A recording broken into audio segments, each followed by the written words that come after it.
nossa videoaula sobre a prosa romântica. Vamos ver o que os escritores da primeira metade do século XIX no Brasil produziram. E vou falar, produziram muito, galera, ok? Meu nome é Célia, sou professora de língua portuguesa e dona do canal A Língua que Você Fala. Aliás, eu sou dona e vocês também, ok?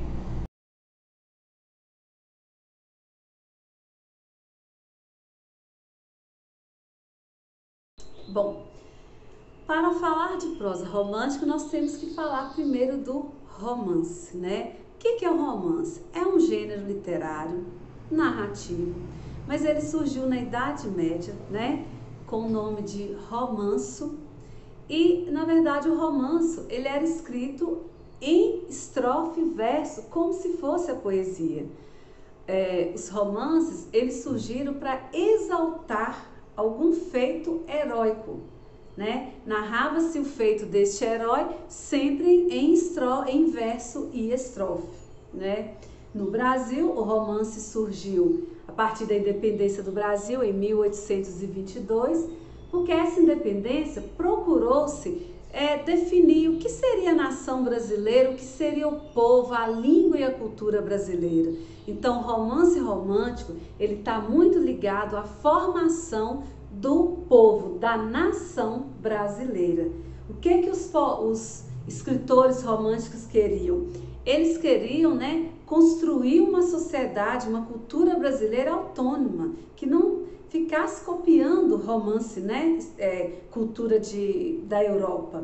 Então, o nascimento do romance brasileiro, ele está ligado ao vinda da família real portuguesa ao Brasil, está ligado ao surgimento das mídias, a fundação de jornal no Brasil, e a sua classe consumidora era realmente a burguesia. Por quê? A burguesia, ela não tinha título de nobreza, mas ela tinha dinheiro, meu bem, poderia comprar o jornal e depois comprar o livro e ler essas belíssimas histórias, ok?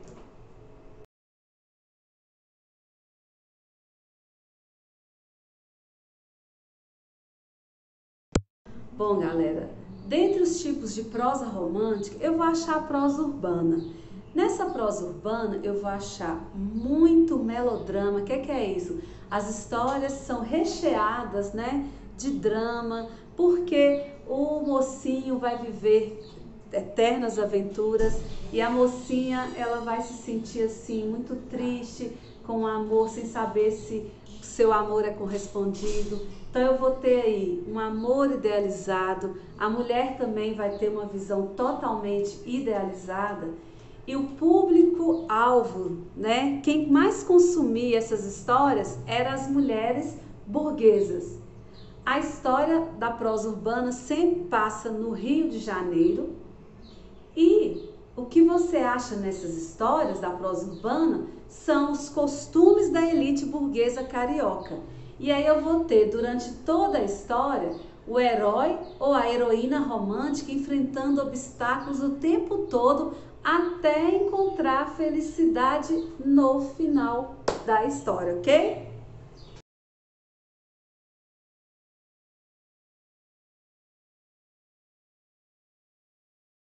Dentre os principais autores da prosa urbana, eu vou ter o Manuel Antônio de Almeida. A sua obra mais expressiva é Memórias de um Sargento de Milícias. Esse é um dos escritores da prosa urbana romântica.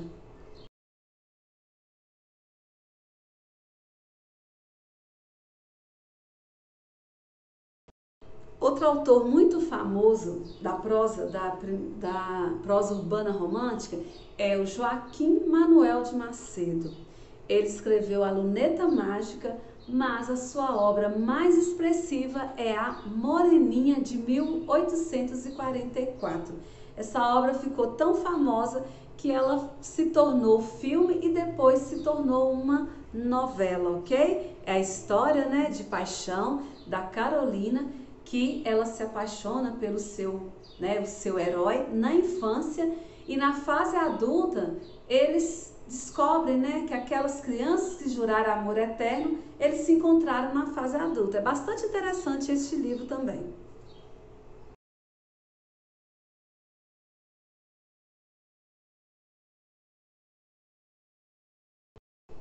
Bom, mas quem mais se destacou na prosa urbana foi o cearense arretado José de Alencar.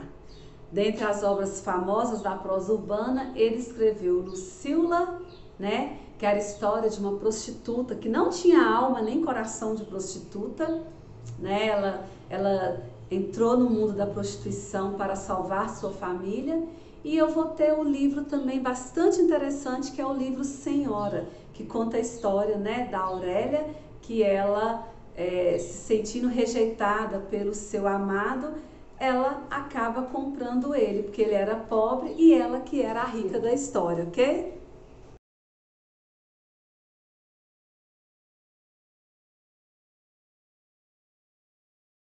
Depois da prosa urbana, eu vou ter a prosa regionalista, lembrando que o regionalismo no romantismo ele é idealizado. Então aqui no regionalismo, na prosa regionalista, galera, eu vou ter o amor idealizado, a mulher idealizada, eu vou ter uso de palavras regionais, né, uso de regionalismo dentro da história. O herói nacional, o herói dos textos vai ser o homem, né, do interior. Vai se mostrar a cultura, né, do interior do Brasil. Então a paisagem, os personagens vão ser típicos, né, do interior do nosso país.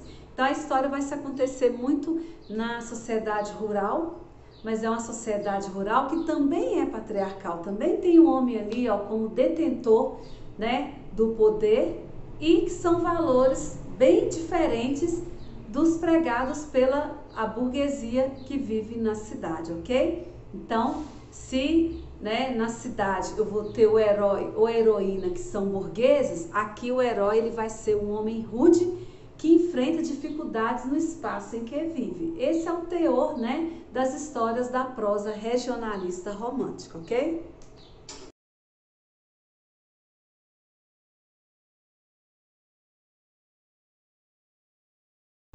Bom, como principais autores, eu vou ter de novo o nosso cearense José de Alencar, que ele escreveu o Gaúcho, o Tronco do Ipê, Tio e o Sertanejo. Eu vou ter o Visconde de Itaúnaí, que escreveu Inocência, Frank Távola, que escreveu O Cabeleira, Bernardo Guimarães, né, esse mineiro aí, ó, ele escreveu A Escrava Isaura, né? O modelo de padrão de beleza feminino da época era tão europeia que até a escrava Isaura, ele colocou ela como branca, porque se ele colocasse ela como negra, a burguesia, né, a elite burguesa não iria ler, não iria se interessar pelo livro. E eu vou ter uma representante feminina, ufa, até que enfim, né, Maria Firmina dos Reis, que escreveu o livro Úrsula, ok?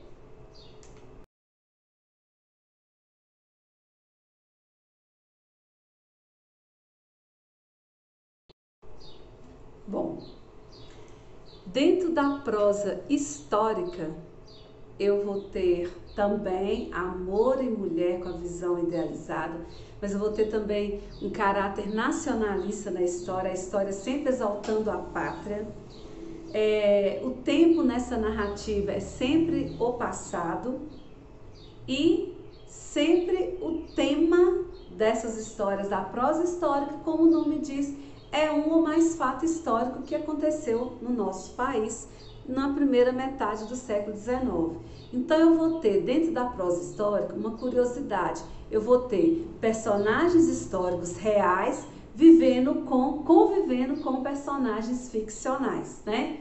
E os fatos históricos aí, eles são importantes na construção do enredo. Eles não servem só de pano de fundo, eles são o próprio enredo, ok?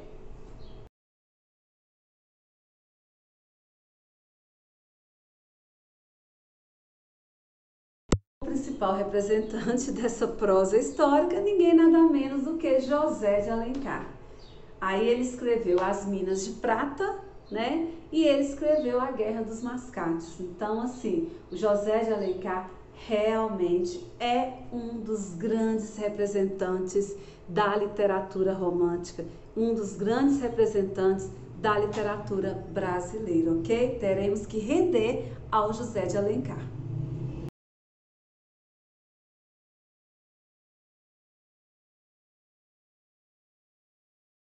Bom, e aí eu vou ter também um outro tipo de prosa, que é a prosa indianista, que eu vou ter o amor e a mulher idealizado novamente, mas eu vou ter aqui como herói é o índio brasileiro, seja na versão masculina, como no livro Birajara, ou a heroína feminina, que é a Iracema, ok? Eu vou ter também a floresta como símbolo, né, da nossa nação, uma idealização total da natureza.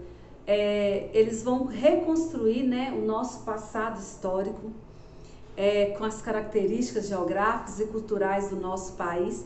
E aí o José de Alencar, que é um dos grandes representantes dessa fase também, ele vai mostrar dentro do livro a história da nossa miscigenação, né, da criação, da formação do povo brasileiro, né? Essa miscigenação é o símbolo, né, da harmonia entre o colonizado, que são os índios, e o colonizador, que são os portugueses. Mas eu vou ter aqui também, na prosa indianista, a vassalagem amorosa. O que é isso?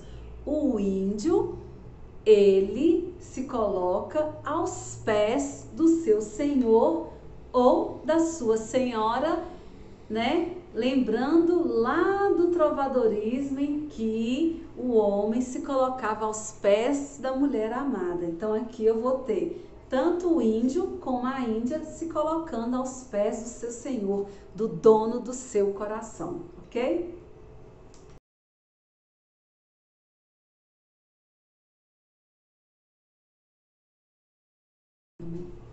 Bom, como representante, né, da prosa indianista, eu vou ter novamente José de Alencar.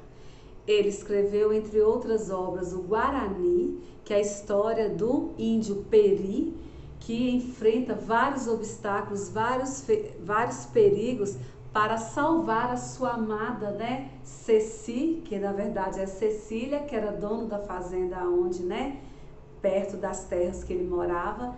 Eu vou ter a Iracema, mais conhecida como a Virgem dos Lábios de Mel.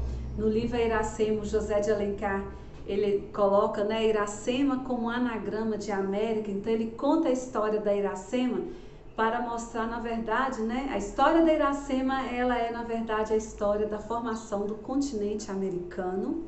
E eu vou ter também o Birajara, que aí volta novamente a figura indígena masculina como o herói nacional, ok?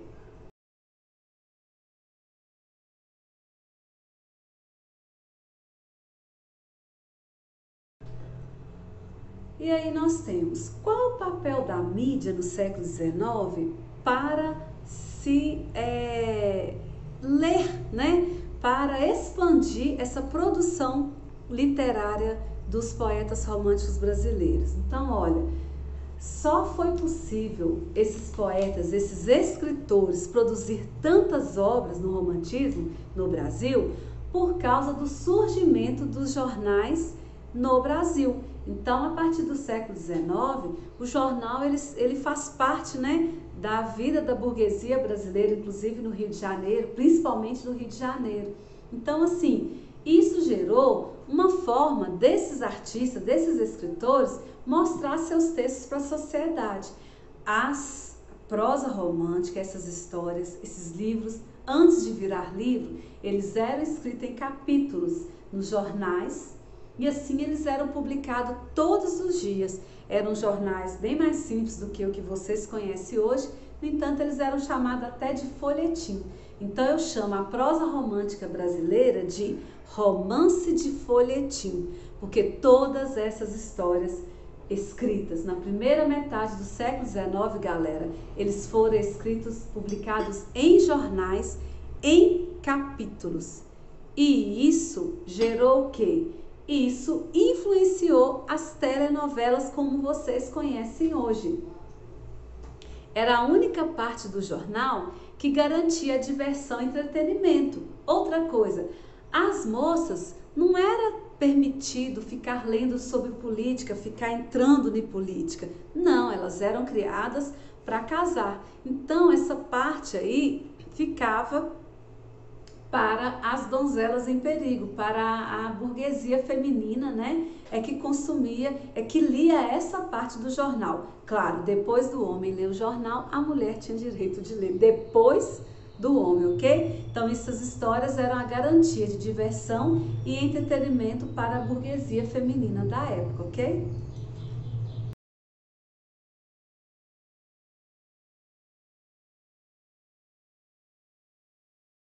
E aí eu trago para vocês no próximo slide, né, um jornal da época, a imagem do jornal da época, onde essas histórias eram produzidas. Lembrando que era em capítulos, até porque o jornal era chamado de folhetim, porque ele era bem um espaço pequeno. Eu até escolhi esse aí, ó, da Gazeta de Notícias, quando este jornal, em 1888, ele divulgou a extinção da escravidão no Brasil, né? Assinado pela Princesa Isabel. Então era nesse tipo de jornal, neste folhetim, que esses romances iam parar nas mãos da burguesia, que era o seu grande público consumidor, público leitor, ok?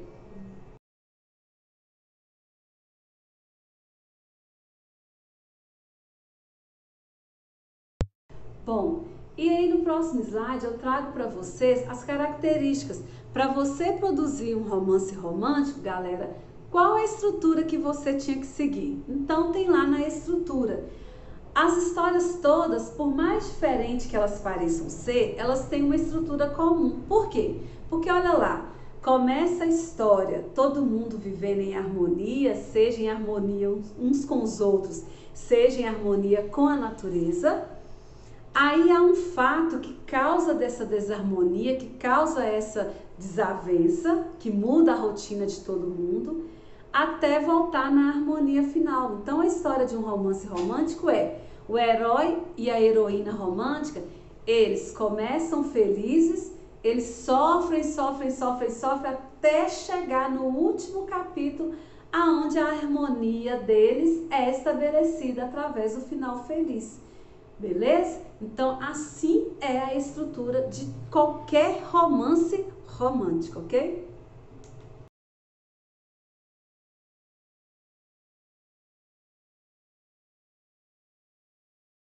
Assim, no próximo slide, eu trago alguns livros, né, que pertencem ao romance romântico, ao romance do romantismo.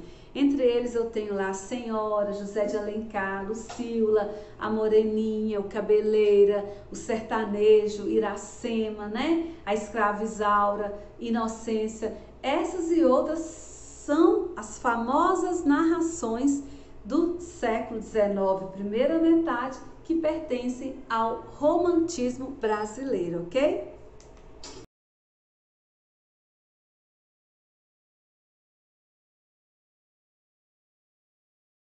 Algumas características de romance, do romantismo são: as histórias são bastante longas, né? Algumas têm duração menor, outras maiores. Por exemplo, se você comparar o Guarani com o livro Diva do José de Alencar, o Guarani, a história é muito mais longa do que o livro Diva, né? Há uma possibilidade de interferência no público no decorrer da obra, que isso aí poderia influenciar. Se as mocinhas que estivessem lendo a história estivessem gostando, ele continuava, senão ele mudava, né, o destino dos personagens. E dentre esses romances românticos, né, o amor, né, entre os personagens, né, é a principal característica. O ponto alto desses romances é o amor, que vai ser impossibilitado por alguma coisa, ou diferença de classe, ou diferença de raça, ou diferença de cultura, né? Alguma coisa vai impedir esse par romântico, que vai conseguir ter só no final que eles vão conseguir ficar juntos. Isso quando fica, porque tem alguns romances que um deles morre, ok? Impossibilitando a realização deste amor, ok?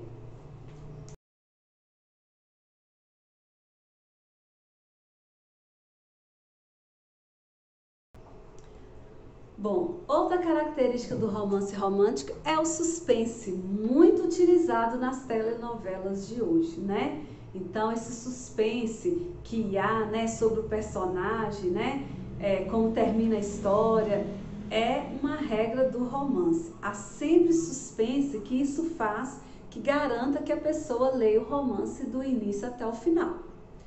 O final feliz é outra característica do romance romântico, né?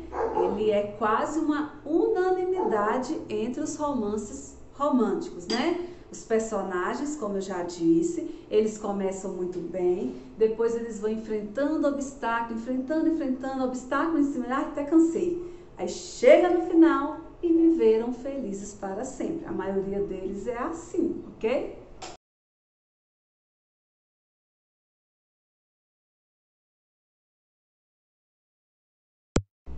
E assim, galera, chegamos ao final da nossa videoaula sobre a prosa romântica, claro, do romantismo brasileiro.